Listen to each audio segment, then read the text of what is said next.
moments later. Latar belakang sosial politik. Beberapa hal yang melatar belakangi dinasti tersebut mundur atau hancur tentunya juga berpengaruh terhadap pelaksanaan pendidikan Islam di dunia. Adapun beberapa hal yang menjadi akan kehancurannya yaitu adanya faktor internal dalam kurung konflik dalam keluarga istana, dominasi militer, keuangan, berdirinya dinasti-dinasti kecil, luasnya wilayah, dan fanatisme keagamaan atau aliran-aliran. Dan faktor eksternal dalam kurung terjadinya perang salib dan serangan tentara Mongol.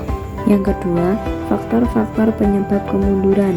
Ada 3, yaitu yang pertama, faktor ekologi dan alami, yaitu kondisi tanah di mana negara-negara Indonesia berada adalah gersang atau semi gersang.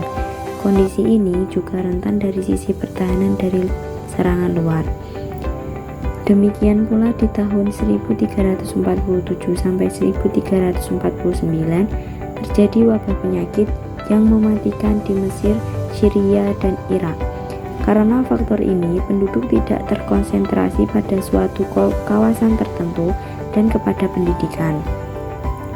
Yang kedua, perang salib yang terjadi dari tahun 1096 sampai 1270 dan serangan Mogol dari tahun 1220 sampai 1300-an.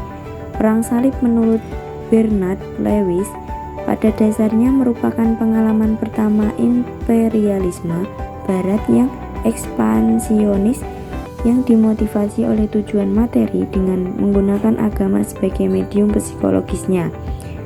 Nomor 3, hilangnya perdagangan Islam internasional dan munculnya kekuatan barat.